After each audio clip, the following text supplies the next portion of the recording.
Hello everyone. तो आज है आपका 28 जून और 28 जून को आपका एचएसएस सीपीयू एसआई का एग्जाम था, जो कि सेकंड शिफ्ट का एग्जाम समाप्त हो गया है। सेकंड शिफ्ट में 25 नहीं 50 जगह जिसके प्रश्न पूछे गए थे, उनमें से अधिकतम रियल प्रश्न मिल गए हैं। तो आज की इस वीडियो में हम लोग उन सारे प्रश्नों को देखेंगे, साथ में उनसे जो इंपॉर्टेंट एक्स्ट्रा फैक्ट्स को भी देखते चलेंगे। तो चलिए वीडियो को स्टार्ट करते हैं बिना किसी तरीके। इसका जो पीडीएफ है आपको टेलीग्राम पर मिल जाएगा। टेलीग्राम का लिंक डिस्क्रिप्शन में दिया गया है, तो आप लोग जाकर वहाँ से ज्वाइन ज़रूर कर लीजिएगा। तो देखिए, आज का जो पहला जो प्रश्न है वो पूछा गया था कि सितारा देवी निम्नलिखित में से किस नृत्य शैली से संबंधित है। तो सितारा देवी की बात करेंगे तो इसका राइट आंसर आपका कथक हो जाएगा। कथक की बात करते हैं तो कथक की जो उत्पत्ति है ब्रजभूमि की रासलीला से हुई है, जो उत्तर प्रदेश का एक पारंपरिक नृत्य है। ठीक है, तो कथक कली जो कथक है उसका भी जो संबंध है आपका उत्तर प्रदेश से, या कहें तो मुख्यतः उत्तर भारत से है। और इसके अलावा यही नृत्य से आपका सितारा देवी है जो कि संबंधित है। और सितारा देवी को कथक की रानी भी कहा जाता है, यानी कि क्वीन ऑफ कथक भी कहा जाता है।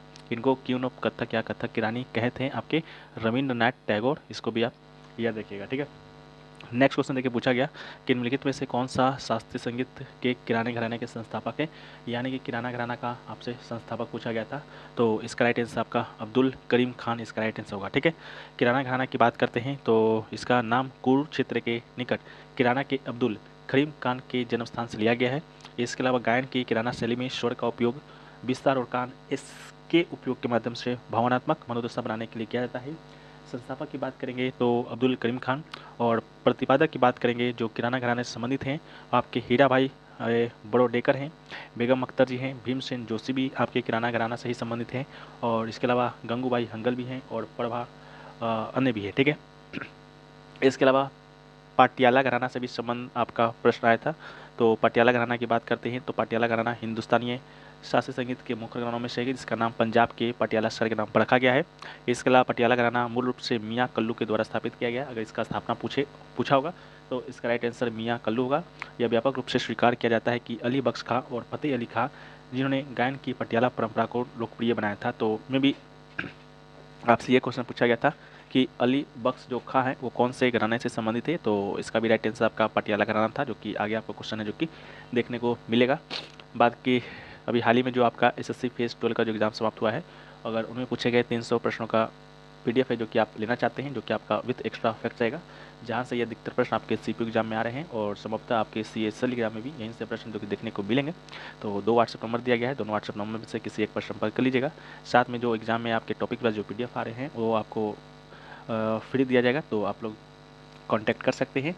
बाकी सीपीयू का भी आपको पीडीएफ कल का दिया जाएगा, और आज अगर एग्ज़ाम खत्म हो जाता है और आज का पीडीएफ यानी कि 2 दिन का पीडीएफ सीपीयू का और एसएससी फेज 12 का पीडीएफ है जो कि आपको दिया जाएगा अगर आप संपर्क करते हैं तो। ठीक है, तो चलिए नेक्स्ट क्वेश्चन की ओर बढ़ते हैं। तो नेक्स्ट क्वेश्चन देखिए पूछा गया पंडित भीमसेन जोशी निम्नलिखित में से किससे संबंधित हैं। तो पंडित भीमसेन जोशी की बात करेंगे तो इसका राइट आंसर आपका हो जाएगा हिंदुस्तानी शास्त्रीय संगीत। ठीक है, हिंदुस्तानी संगीत गायक से संबंधित है पंडित भीमसेन जोशी, और इसको भी याद रखिएगा। और पंडित भीमसेन जोशी का भी जो किराना है ये घराना है वो भी आपका किराना घराने से ही संबंधित हैं। और साथ में भी आपका एक और क्वेश्चन पूछा गया था कि हिंदुस्तानी संगीत का संस्थापक कौन है। तो हिंदुस्तानी संगीत का अगर आपसे संस्थापक पूछा गया होगा तो तानसेन इसका राइट आंसर हो जाएगा, क्योंकि तानसेन को ही व्यापक रूप से हिंदुस्तानी संगीत का संस्थापक माना जाता है। नेक्स्ट क्वेश्चन देखिए पूछा गया, उससे पहले ग्वालियर घराने की बात करते हैं।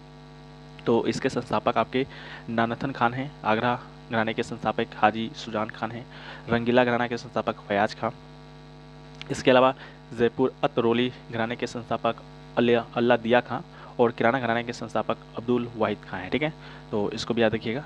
नेक्स्ट क्वेश्चन है कि निम्नलिखित में से प्रधानमंत्री रोजगार योजना यानी कि PMRY योजना किस वर्ष शुरू किया गया था। तो इसका राइट आंसर आपका हो जाएगा 1993 में। ठीक है, प्रधानमंत्री जो रोजगार योजना है आपका 1993 में है, जो कि शुरू किया गया था पूरे देश में रोजगार के अवसर को पैदा करने के लिए। इसके अलावा शिक्षित बेरोजगार गरीब द्वारा सूक्ष्म उद्यम स्थापित करके शिक्षित बेरोजगार युवाओं को रोजगार प्रदान करने के लिए प्रधानमंत्री रोजगार योजना को परिकल्पित किया गया था। ठीक है, इसके अलावा इस योजना में सभी शिक्षित बेरोजगारों युवाओं को न्यूनतम योग्यताएं 8वीं कक्षा पास होना चाहिए। ठीक है, इसके अलावा वरीयता महिलाएं ITI उत्तीर्ण और ऐसे व्यक्ति को दी जाती है जिन्होंने 6 महीने की न्यूनतम अवधि के लिए सरकार के द्वारा प्रायोजित तकनीकी कोर्स है जो कि किया है। ठीक है, नेक्स्ट क्वेश्चन देखिए पूछा गया कि who is the chief guest of India in 2023 Republic day, यानी कि जो रिपब्लिक डे हुआ था आपका 2023 में, उसमें आपके चीफ गेस्ट कौन बने थे। तो इसका right answer Abdel Fattah el Sisi हो जाएगा, जो कि इजिप्ट के आपके प्रेसिडेंट यानी कि राष्ट्रपति थे। इसके अलावा 2024 का अगर आपसे पूछा जाता है chief guest of India Republic day के ऊपर, तो इसका राइट आंसर आपका इमैनुअल मैक्रोन हो जाएगा, जो कि आपका फ्रांस के प्रेसिडेंट है। ठीक है, नेक्स्ट क्वेश्चन पूछा गया कि ईसा मसीह का जन्मदिन है जो कि कब मनाया जाता है। तो ईसा मसीह के जन्म दिवस के दिन क्या कौन सा पर्व मनाया जाता है, ऐसा कुछ पूछा गया था। तो इसका राइट आंसर आपका क्रिसमस हो जाएगा। ठीक है, ईसा मसीह के जन्मदिन को हम लोग क्रिसमस मनाते हैं। क्रिसमस हर साल 25 दिसंबर को मनाया जाता है। ठीक है, तो क्रिसमस कहिए या बड़ा दिन कहिए, ईसा मसीह यीशु के जन्म की खुशी में मनाया जाने वाला पर्व है। ये 25 दिसंबर को पड़ता है। इस दिन लगभग पूरे विश्व में आपका अवकाश रहता है। इसके अलावा एक और क्वेश्चन पूछा गया था गुड फ्राइडे से संबंधित। ठीक है, तो गुड फ्राइडे की बात करते हैं तो ईसा मसीह को जब सूली पर लटकाया गया था, ठीक है, तो उसी दिन को याद करने के लिए ईसाइयों के द्वारा गुड फ्राइडे भी मनाया जाता है। तो इसको भी याद रखिएगा। नेक्स्ट क्वेश्चन है कि किस गाने का प्रतिपादन बड़े फतेह अली खान और अली बख्श जरनैल खान ने किया था। तो अली बख्श वाला आया था, तो इसका राइट आंसर आपका पटियाला घराना ही होगा। पटियाला घराना के बारे में हम लोग देख चुके हैं, जिसका नाम पंजाब के पटियाला शहर के ऊपर रखा गया है। स्थापना किया गया था मियाँ कल्लू खान के द्वारा। ठीक है, और पटियाला घराना 4 संगीत घरानों से दिल्ली, ग्वालियर, रीवा और जयपुर से प्रेरित और प्रभावित है। ठीक है, नेक्स्ट क्वेश्चन है कि अक्षर महाराज किस घराने से संबंधित है। तो घराने से आपके यहाँ 3 से 4 प्रश्न जो कि पूछे गए हैं, जिसमें से एक प्रश्न आपका अक्षर महाराज से भी था कि किस घराने से संबंधित है। तो अक्षर महाराज का जो संबंध है वह आपका लखनऊ घराना से है। तो इसका राइट आंसर लखनऊ होगा। इसके अलावा पंडित जगन्नाथ महाराज अक्षर महाराज, जो कि अक्षर महाराज के नाम से लोकप्रिय हुए, वो लखनऊ घराना से संबंधित है। और वो महान जो नर्तक है पंडित बिरजू महाराज के ये क्या है, तो पिता है। इसको भी आप याद रखिएगा। पंडित बिरजू महाराज के बारे में जानते होंगे, ये भी इनका संबंध लखनऊ के विंध्याचल घराने से है और कथक नृत्य से इनका संबंध है। और साथ में 1986 में इन्हें पद्म विभूषण अवार्ड से भी सम्मानित किया गया था। ठीक है, नेक्स्ट क्वेश्चन है कि निम्नलिखित में से कौन सा राज्य बाजरा के उत्पादन में प्रथम स्थान पर है। तो इसका राइट आंसर आपका राजस्थान हो जाएगा। बाजरा के उत्पादन में प्रथम स्थान पर आने वाला जो राज्य है वह राजस्थान है। देश में कुल बाजरा उत्पादन में राजस्थान कुल उत्पादन का 42.22% उत्पादन है जो कि करता है। इसके अलावा भारत में ज्वार के बाद बाजरा वर्ग में बाजरा एक आवश्यक खाद्य फसल है, जिसकी खेती जून और अक्टूबर के बीच गर्म और शुष्क जलवायु में की जाती है। इसके साथ बात करेंगे तो बाजरा एक आपका खरीफ फसल है। बाजरा 25 डिग्री सेल्सियस से 35 डिग्री सेल्सियस के बीच तापमान वाले क्षेत्रों में 50 सेंटीमीटर से कम वर्षा वाले क्षेत्रों में उगाया जाता है। इसके अलावा नेक्स्ट क्वेश्चन पूछा गया कि अनुच्छेद 164 है जो किससे संबंधित है। हालांकि अनुच्छेद 164 के सब क्लोज से पूछा गया था, मे भी आपका 164 की सब क्लोज 2 से पूछा गया हो। ठीक है, तो सबको हम लोग देखते हैं। तो अनुच्छेद 164 की बात करते हैं तो भारतीय संविधान का सर्वोच्च कानून है। यह मौलिक राजनीतिक सिद्धांतों को परिभाषित करने वाला ढांचा तैयार करता है। इसके अलावा सरकारी संस्थाओं की संरचना, प्रक्रियाएं और शक्तियां और कर्तव्य स्थापित करता है तथा मौलिक अधिकार, निर्देशात्मक सिद्धांत और नागरिकों की जिम्मेदारी निर्धारित करता है। इसके अलावा जो अनुच्छेद 164 है वह आपका अनुच्छेद 164(1), अनुच्छेद 164(2), अनुच्छेद 164(3) और अनुच्छेद 164(4 है। ठीक है, अनुच्छेद 164(1) की बात करेंगे तो ये राज्य का राज्यपाल मुख्यमंत्री की नियुक्ति करेगा, उससे संबंधित है। अनुच्छेद 164(2) आपका राज्य की विधानसभा मंत्रिपरिषद की जिम्मेदारी होगी, इससे संबंधित है। और अनुच्छेद 164(3) आपका राज्यपाल मंत्री की प्रतिबद्धताओं में सहायता करता है, इससे संबंधित है। और अनुच्छेद 164 सब क्लोज 4 आपका कोई भी मंत्री जो विधानसभा का सदस्य नहीं है 6 माह के बाद मंत्री नहीं रहा जाएगा, इससे संबंधित है। तो सब क्लोज 2 पूछा गया होगा। तो राज्य की विधानसभा मंत्रिपरिषद के लिए जिम्मेदार होता है, ये आपका इसका राइट आंसर होगा। जिस प्रकार जो आपका लोकसभा होता है मंत्रिपरिषद लोकसभा के प्रति जिम्मेदार होता है अनुच्छेद 75 के तहत, उसी प्रकार अनुच्छेद 164 सब क्लोज 2 के तहत जो मंत्रिपरिषद राज्यों में विधानसभा के प्रति उत्तरदायी होता है। नेक्स्ट क्वेश्चन है कि भारत के उच्चतम न्यायालय में न्यायाधीशों की संख्या कितनी है। तो उच्चतम न्यायालय यानी कि सुप्रीम कोर्ट, तो सुप्रीम कोर्ट में न्यायाधीशों की संख्या की बात करते हैं तो इसका राइट आंसर 34 होता है। ठीक है, उच्चतम न्यायालय भारत का सर्वोच्च न्यायिक निकाय है और संविधान के तहत भारत गणराज्य का सर्वोच्च न्यायालय है। और भारत का मुख्य न्यायाधीश यानी कि 34 होता है, तो 33 आपका न्यायाधीश होता है, एक आपका मुख्य न्यायाधीश होता है। ठीक है, टोटल मिला के 134 होता है।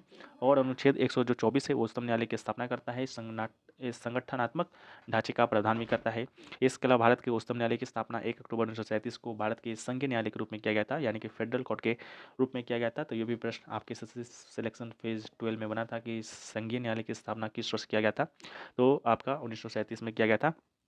इसके अलावा भारत के प्रथम मुख्य न्यायाधीश की बात करते हैं तो H.J. कानिया आपके भारत के प्रथम मुख्य न्यायाधीश हैं। इसके अलावा सर मैरिस गवार भारत के सर्वोच्च न्यायालय के गठन से पूर्व भारत के संघीय न्यायालय के प्रथम मुख्य न्यायाधीश थे। इसके अलावा वर्तमान में बात करते हैं, वर्तमान में आपके भारत के मुख्य न्यायाधीश कौन है। वर्तमान में आपके DY चंद्रचूड़ हैं, जो कि 50वें मुख्य न्यायाधीश हैं।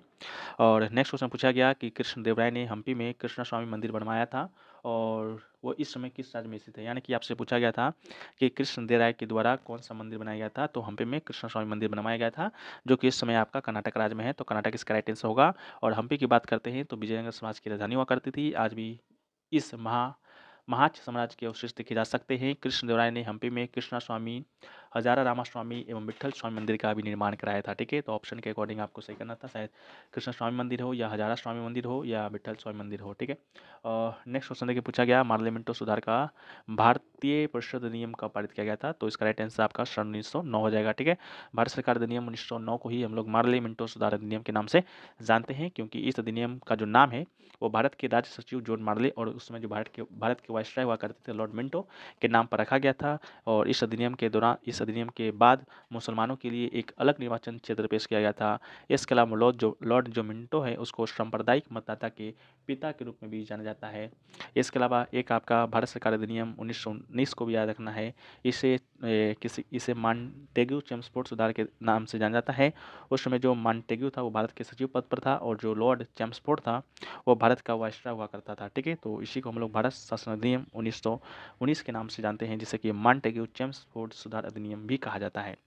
नेक्स्ट क्वेश्चन है कि भारत सरकार का अनुच्छेद 21 डैश का अधिकार देता है। एकदम सेम टू सेम प्रश्न आपका आया था कि अनुच्छेद 21 है जो कि 21 से जो किससे संबंधित है, तो ये जीवन जीने का अधिकार है जो कि देता है अनुच्छेद 21। यह अनुच्छेद घोषित करता है कि कानून के द्वारा स्थापित प्रक्रिया के अनुसार किसी भी व्यक्ति को उसके जीवन या व्यक्तिगत स्वतंत्रता से वंचित नहीं किया जाएगा। यह अधिकार नागरिकों और गैर नागरिकों दोनों के लिए उपलब्ध है।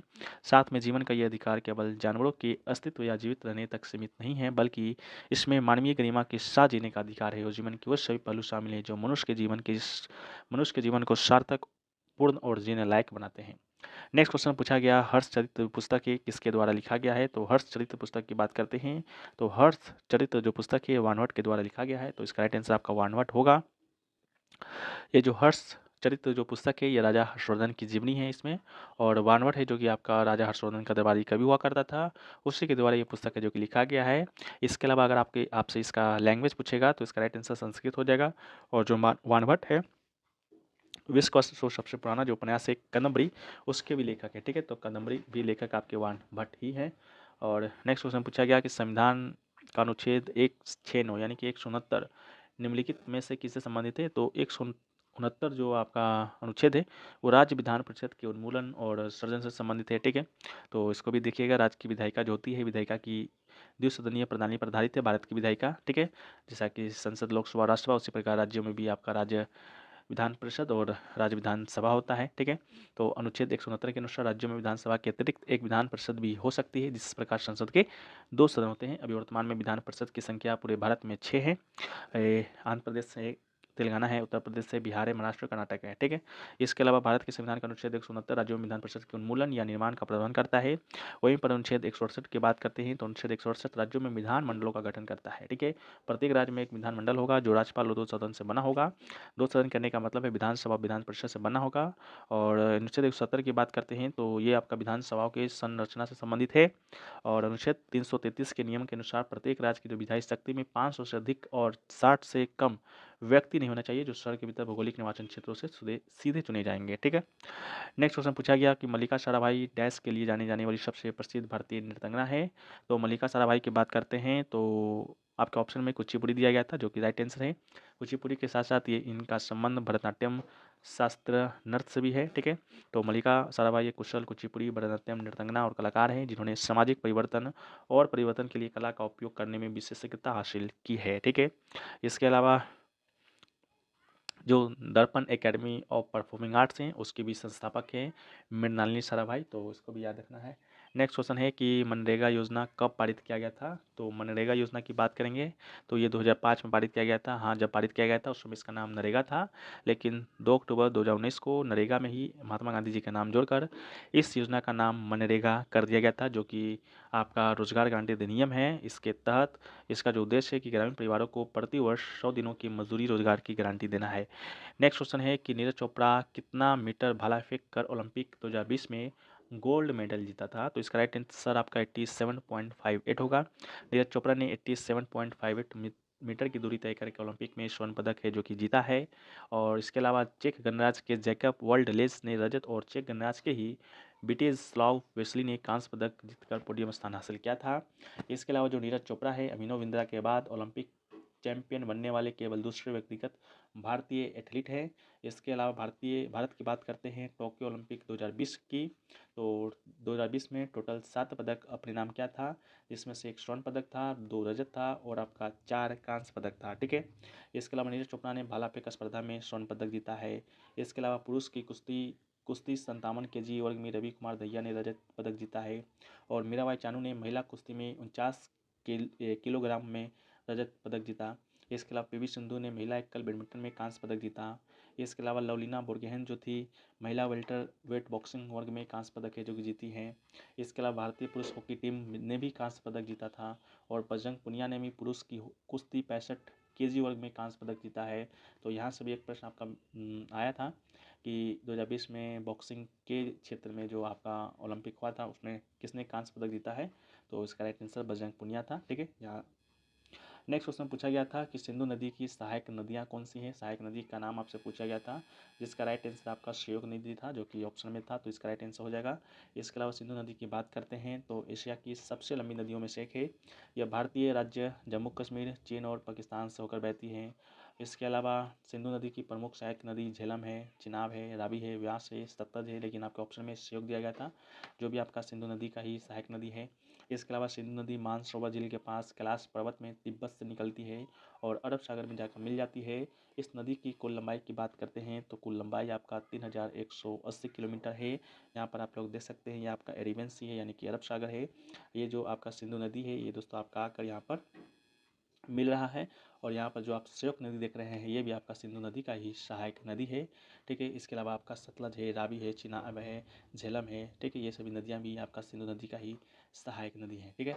तो ये भी पूछा गया था। नेक्स्ट क्वेश्चन पूछा गया कि निम्नलिखित में से कौन सा देश है जो कि वर्ष 2032 में 35वें ग्रीष्मकालीन ओलंपिक खेलों की मेज़बानी करेगा। तो 2032 का जो ओलंपिक होना है ग्रीष्मकालीन जो कि 35वां होगा वह ऑस्ट्रेलिया के द्वारा है जो कि मेज़बानी किया जाएगा। ऑस्ट्रेलिया में एक शहर है ब्रिस्बेन, वहीं पर ये ओलंपिक होना है। इससे पहले 2028 में ओलंपिक होगा, 2032 से पहले, क्योंकि हर 4 साल के बाद आपका ओलंपिक होता है। तो 2028 में जो ओलंपिक होगा वो आपका संयुक्त राज्य अमेरिका के द्वारा किया जाएगा। 2028 से पहले भी आपका ओलंपिक होना है 2024 में, जो कि इसी वर्ष होना है, जो कि पेरिस फ्रांस में आयोजित किया जाएगा। इसके अलावा ग्रीष्मकालीन ओलंपिक के अलावा आपका एक शीतकालीन ओलंपिक भी होता है जो कि अगली बार 2026 में इटली में मिलान काटिना शहर में आयोजित किया जाना है। इसके पहले जो आपका शीतकालीन ओलंपिक हुआ 2022 में, जो कि आपका चीन की राजधानी बीजिंग में हुआ। ठीक है। तो ये भी प्रश्न आपका बना था। बाकी अभी तक इतना ही प्रश्न है जो कि मिले हैं, और भी प्रश्न मिलेंगे तो उसको हम लोग PDF में देंगे। और एक प्रश्न और पूछा गया था आपसे कि पुस्तक है ग्राइमस ग्राइमस जो पुस्तक है उसके लेखक कौन है। तो जो ग्राइमस तो पुस्तक है उसके लेखक हैं आपके सलमान रुश्दी। तो इसको भी सही कर लीजिएगा, ये भी प्रश्न आपके एग्जाम में आया था, तो सलमान रुश्दी इसका राइट आंसर हो जाएगा। तो चलिए मिलते हैं, बाकी और भी प्रश्न मिलेंगे उसको PDF में देंगे। PDF टेलीग्राम पे दिया गया है, तो आप लोग जाकर उसको ज्वाइन कर लीजिएगा। मिलते हैं हम लोग नेक्स्ट वीडियो में, जब तक के लिए जय हिंद।